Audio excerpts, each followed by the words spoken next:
Friday 50-50. Hi, Tam. Hi, Danielle. How are you, my dear? Good. We've gone from the sublime to the ridiculous, 2 months in between and then about 2 hours in between. I always have my same concern. What will I talk about? And then 2 minutes in, I'm like, this is not going to be a problem. We were talking about before we started that Grayson, our beloved AV guy, you know, he's moving on with his life and he's doing his whopper stuff and very busy. And I just got described as a stepping stone, which made me feel like someone's foot was on my head. But then when you mentioned that there might be Coldplay in our future and possible tickets, I became very supportive of Grayson's other career. How wonderful. I am actually very supportive. I'll just glance his way. Yeah.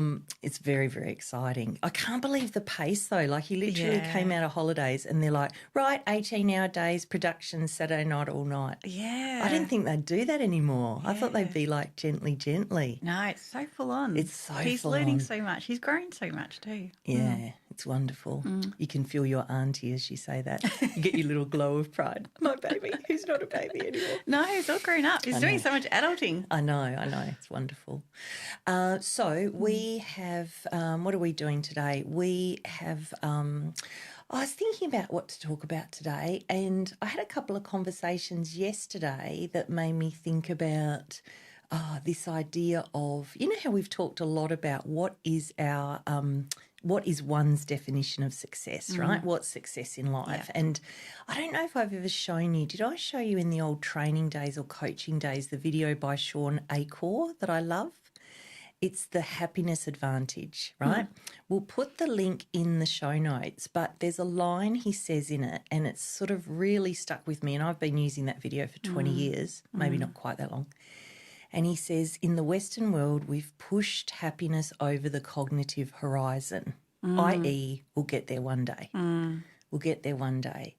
And isn't it one of the big tragedies of being human that we think one day, well, that alone, don't even have to add anything to the sentence, right? When this happens, I'll be happy. Yeah. When this happens, I'll be happy. And I was talking to a friend's son yesterday who's I would give a shout out to, but I didn't ask him if he wanted to. It might not be his branding to be mentioned by a middle-aged woman, so we'll add him in the show notes if he wants to be mentioned. Anyway, he wants to be a film director and he has a great theatric dream, creative dream, and the way he's building his career is by becoming a YouTuber. Yeah. So he's only a young fellow, he's probably 19 maybe by now, and he's been creating this YouTube channel and he loves doing it, which is key to this conversation, and he's starting to get some success with it. And he had one TikTok he did that got something like 700,000 views and that boosted his numbers. And then he just recently did a video and it got 133,000 views. Awesome. Anyway, why am I telling this story? One, because he's doing a great job, and two, it's fascinating watching a young person try and get into this very busy world, right? Yeah. But yesterday we were talking about it and he was talking about it with such enthusiasm. It was so beautiful hearing him talk about what he's creating, and he's just so alive, you know.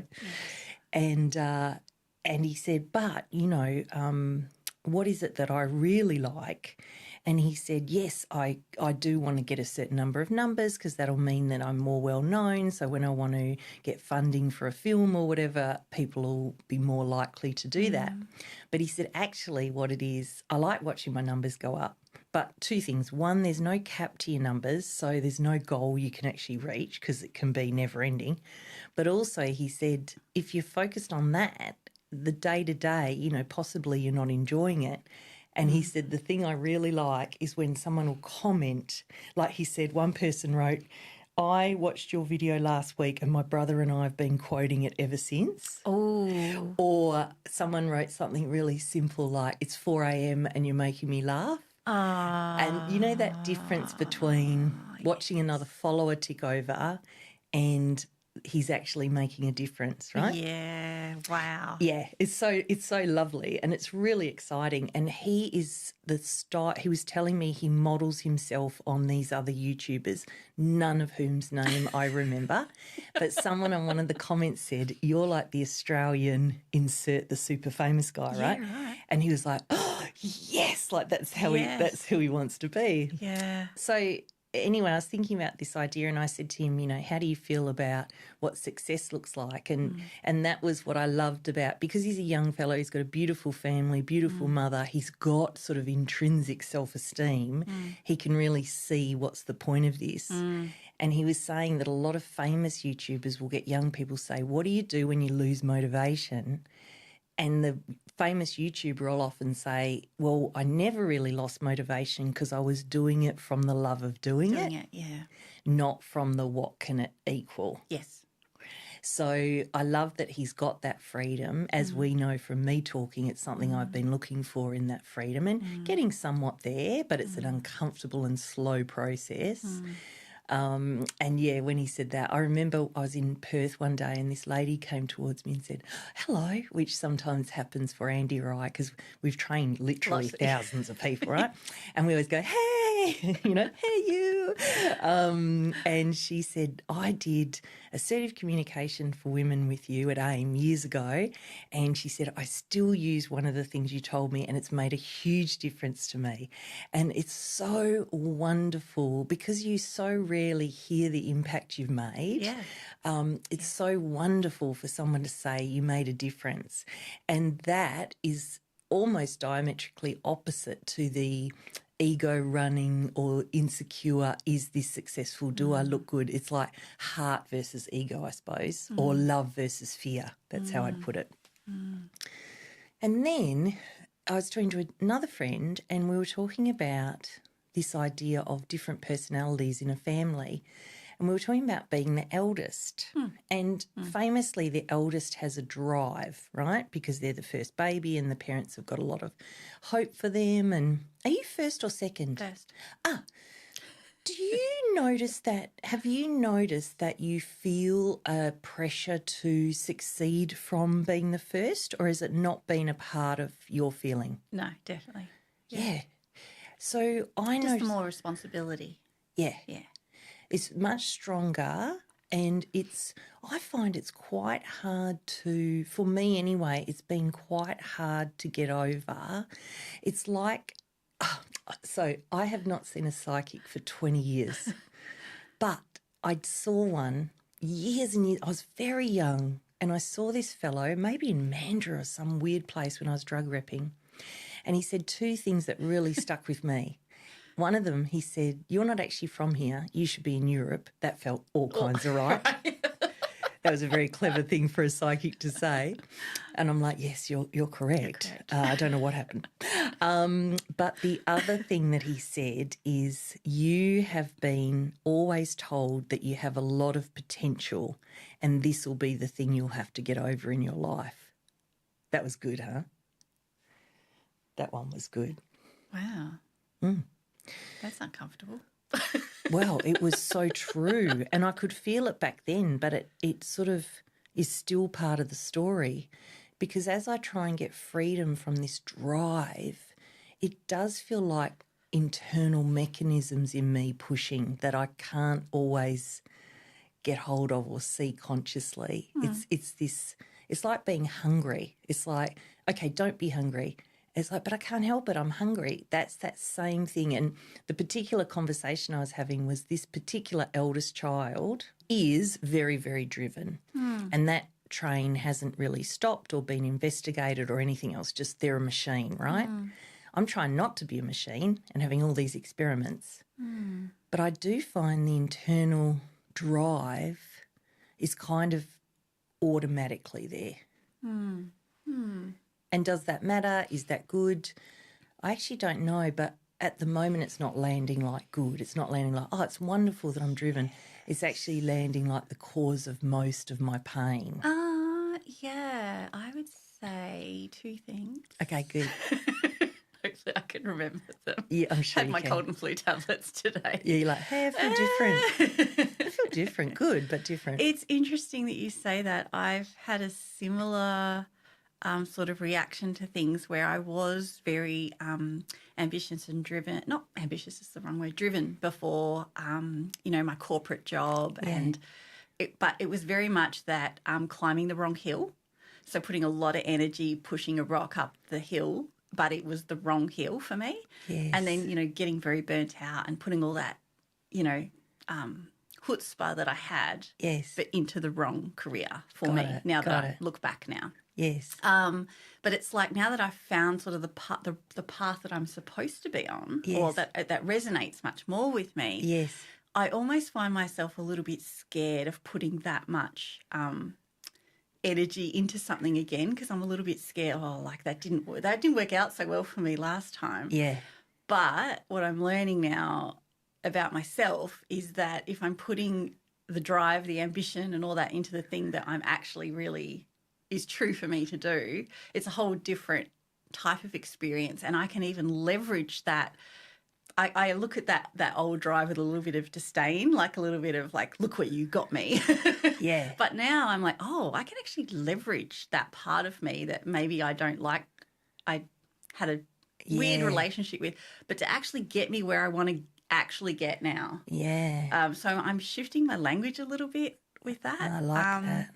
And even the other day, I've got a lot of, like I'm one of those people that's usually quite reserved with my energy, and I'm very selective about what I do because I have this story that says like I don't have enough bandwidth and stuff. But I've really like trying to break that now. So I have so many balls in the air at the minute.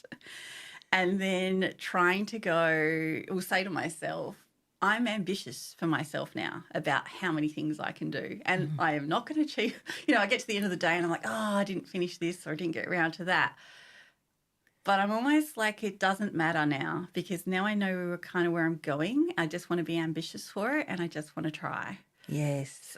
But it's still very uncomfortable because I keep pulling away from, what happens if I put all that energy in and burn out again? And so that kind of like fulfilling your potential thing that you're saying, but I guess the potential just has to be the right mountain. Yes. Yeah, I love all of what you said. The mountain thing is fascinating, and I totally get that. And I really like the swapping the ambition for the right thing, that it's okay. The comment on burnout to me, having had it, and I think burnout takes a really, really long time to recover from. Yeah. Like to actually recover, and that feeling that you've got, oh, don't do too much because you know what happened last time. Yeah. I've myself or other people I've met, they can have that flavour 10 years after they were officially burnt out, because it's like, well, I don't want to do that again. Yeah. That heal thing is so interesting, because I think for me, because of this time of, which has been lengthy, the first heal was public, right? So it was training and then speaking. Yes. And the dream was to be a well-known speaker, and that was the push. And then I started to question that, and my husband helped me have a look at, is that actually true for you? Like, I don't know did I tell you the story of when I was doing one of my big talks and I was at maybe the Ritz, and I rang him and I said, I love doing big talks. And he said, do you? And I said, oh, yeah, it's great being here. And he said, are you actually just more excited to be at the hotel? Because I love fancy hotels. Or are you more happy to be doing the talk? And I said, oh, what a question. And he goes, let me put it this way. Would you be happier or less happy if we were just there going to dinner? And I went, more happy. And he goes, so maybe it's more about the hotel. So interesting, right? Gosh, he asks good questions. He does ask good questions. Well, Well, he's a coach and trainer as well. He's all about the education. But that heal thing, as I really play at the moment, it's I know what the other hill was. I'm glad I went up that hill as far as I did, because I know I made a difference. Yeah. It wasn't the complete wrong hill for you. No, it was that like thing you talked when about. When you go over one mountain and then there's another one behind it, and then you're like, oh, I might like what's over there. Yeah, it's you actually true. got to the top of your hill. Oh, well, that's nice to say. I think the hill, in terms of what you wanted to get from it, like what well, success in terms meant of to you. truth, yes, I did. You explored it. You gave it everything. Yes, but it was true for you to do. You were very good at it.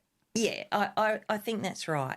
And then as I play now, it's been so fascinating, right? So I decided to write a book, because a lot of people had said to me, where's the book? And I think they were thinking about humorous anecdote book because, of course, that's what I'm kind of known for. And then I met my book coach and then she said, I'm thinking for you fiction. And I went, whoa. And then I thought, oh, my God, fiction, but it felt right. You and I spoke about it. Anyway, off I go and I start writing this book. And what I decided I wanted to do was autobiographical fiction because it was a great way to combine stories I wanted to tell from my own life but have the anonymity for the other characters, guilty or otherwise, as fiction. So I write my first chapter, send it to her, and all goes well. She has a few notes, but she said, great natural voice. I was really loved the character straight away and was really involved. Wonderful. Then I go to write my second chapter and the middle chapter as part of my homework, and I give them to her. And as we're about to have the coaching, I thought, I don't think I'm going to get good feedback, my instinct. Yeah. Anyway, I didn't get good feedback. Yeah. And the voice was fine. The way I write was fine in terms of the enthusiasm and energy and the things that work about the way I speak, all right. But I need to now do the very thing I knew which was coming, which is move away from just blare to what would the reader need to know at this point, what is the facts that need to be included, what level of detail. The very reason I wanted to do it, I'm now being challenged with. And it's so interesting because when she gave me the feedback, I really noticed my upset starting to come up, like I failed, stuff like that. She's very good and I'm very good in terms of how we communicate. And she said, I'm a bit worried I'm overwhelming you with how many points I'm making. And I said, I'll be honest with you, I'm upset and I am grateful that you're making these points because that's what you're there for, right? And then as I go to do this new thing, it really will be probably since school, the first thing that hasn't really just come naturally to me. Yeah. So that's both daunting but also very exciting. Yeah. And it's like the new hill or the next hill is still somewhat a mystery. Yeah. How exciting to learn something and get some skills and then have a coach like that. Like, that's amazing. Like, how much more efficient is that? Like, you could have written a whole book and given it to someone and have to start again. I know. But now you're getting that at those pivotal moments, these great feedback that you haven't wasted any time. You can just move on to your... I know. It's magic. Wow. And the way she showed up was magic, bit like you and I coming together. She asked to be friends on LinkedIn out of the blue. And then I was like, And then I spoke to her and I was like, you're the one. And the reason she's particularly the one, we get along in terms of have a nice time together, but we're diametric opposite styles. Ooh. So she's very organised, very logical, very planny. So there's two types of writers. You would know this from writing. Not really. Well, one is a planner and one is a pantser. Oh, yeah. Pantsers have a great time, but it's unlikely their book will be successful because they just do whatever the hell they want and the reader's like, what the hell? So they don't work. But on the other hand, Stephen King is a pantser, one of the world's most successful authors ever. One could argue maybe the most successful in terms of success of his books turned into fabulous movies, etc. I didn't even know that he was the Green Mile guy, the Stand By Me guy. You're right. Yeah, not just horror, but my God. Anyway, he's a pantser. Yeah. So when I said, I want to do it like that, my book coach said, well, you could turn out to be like Stephen King and you could just do it. Then I give her chapter 2 and she goes, so maybe you're not Stephen King.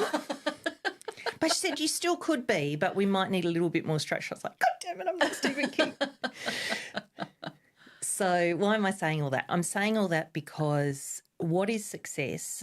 What is the point? What's the internal pressures we have? Like what does our ego say success looks like for us? Yeah. Where did we get reward and recognition? What do we think we need to do to be okay? And then the freedom of sort of recognising all that but going, no, hang on, I get that ego, thank you, but what do I actually want to do? Where do I want to put my energy? And like you said, you're feeling this sense of, oh, no, I can use this drive in a positive way. I think the point I'm up to is where do I want to use the drive, what level of drive, and because of the amount of energy I have used in the business and prior to that, I am definitely in a reasonably, as much as my drive is there, succeed, me actually myself is like, it's all right if you don't go a million miles an hour for a little while. Yes. You know what I mean? It's all right. It's all Yes. right. But, yeah, fascinating. Isn't it? I know, fascinating. And then for those of you out there who are the eldest, I see you. Everyone who's middle is like, F off. Do you know what it's like to be the middle? I know the middle's the worst, I know. And then youngest, I don't know if it's true for the baby. It's good being the baby, you get all the freedom.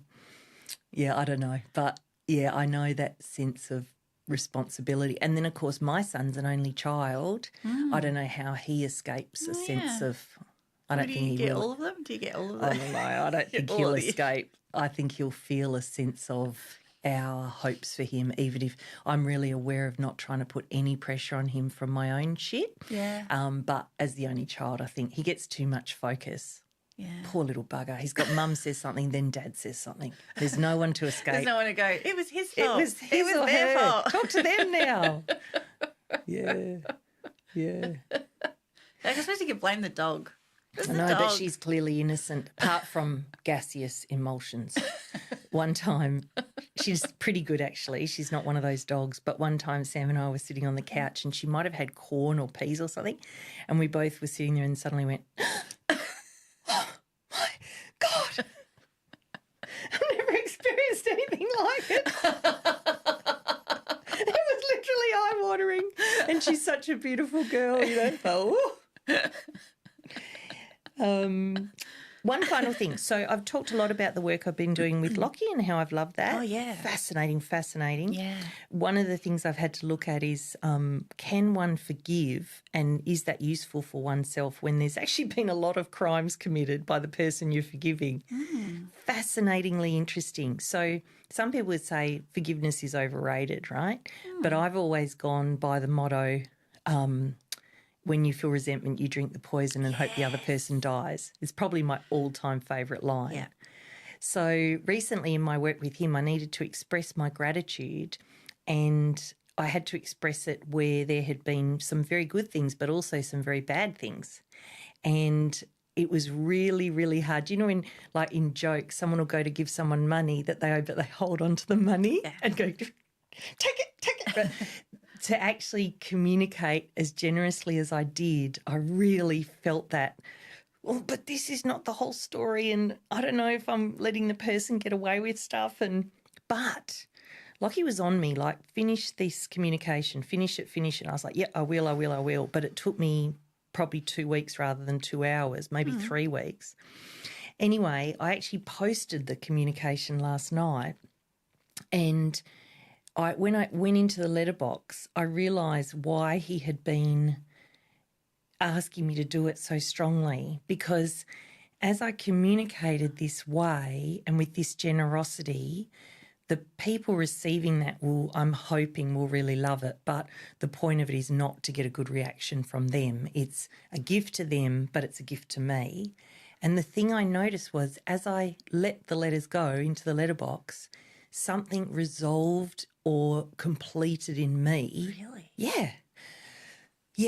I know why he had been saying to me, do it. Whoa. But it's something very unusual to do. It's basically really thinking about, excuse me, in this relationship, what are all the things that I'm grateful for, getting very present to how much there is to be grateful for, realising how one needs to keep assertive or boundaries and not giving that up, and almost having it more strongly what one will have as okay or not okay in the day-to-day relationship, but really acknowledging what that other person has done as them that has been fantastic. It's very interesting. I'll do updates because I've sent them, haven't had a response because they're literally in the mail. I'm not meant to be worried about the response. And it is quite true to say I'm not very worried. Yeah, right. And there's something like cellular in me that has gone, and now, because he wanted me to send them, because he said, till you do it, we're not going to really be able to focus on really you, because you're caught up in the other story and it's taking so much of your energy. Right. It's taking so much of your energy and you feel so responsible that we need to free you up so we can go, that's done. So watch this space. Could be good. I think it's going to be good. So the letters are about forgiveness. They're about acknowledgement of the wonderful things the person has done. There's a little bit in one of them about perhaps how they could have communicated a bit differently, but really coming from love. Yeah. The other one is pretty much just largely gratitude. Yeah. And so this expression of you in this way helps resolve things inside of you.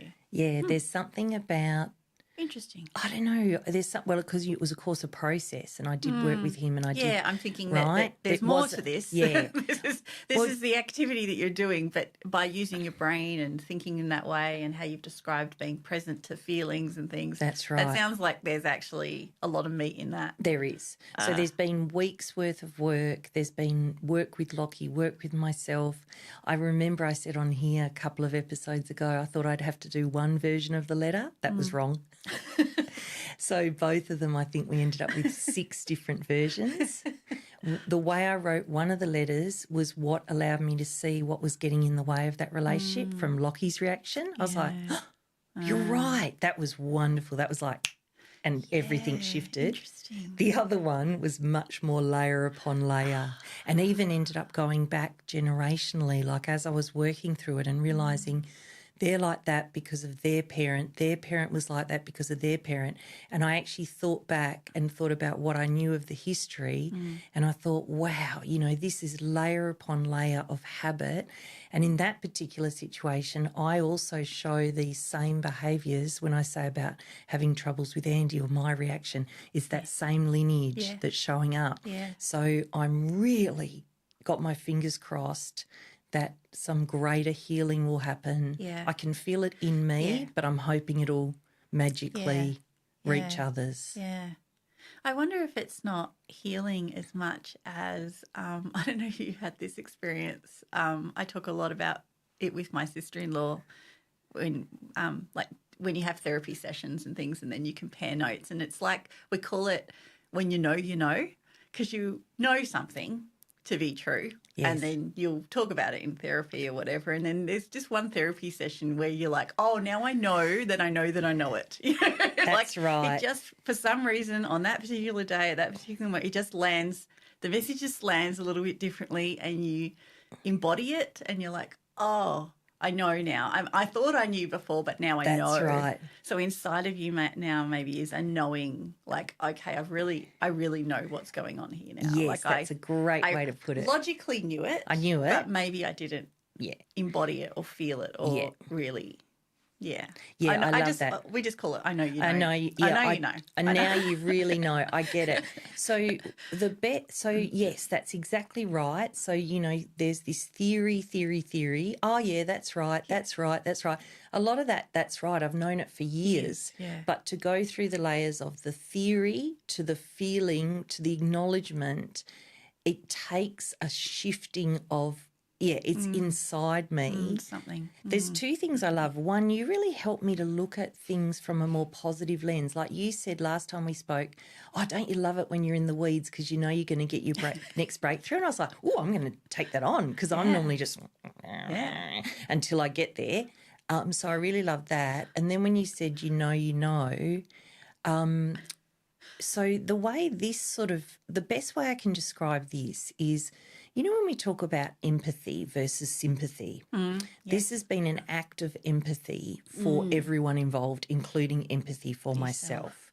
So there's a great little Brené Brown video. Have you seen the one where it's a cartoon and the moose is doing sympathy versus empathy? No, but I've heard her talk about it's probably the snippet is probably been added to this animation. So there's a little person down a well, very sad, and and the animation's animals for some reason, and this deer pops his head or her head down the well and goes, "How you doing?" And the person goes, "I'm really sad," and the deer goes, "Ah, that's no good.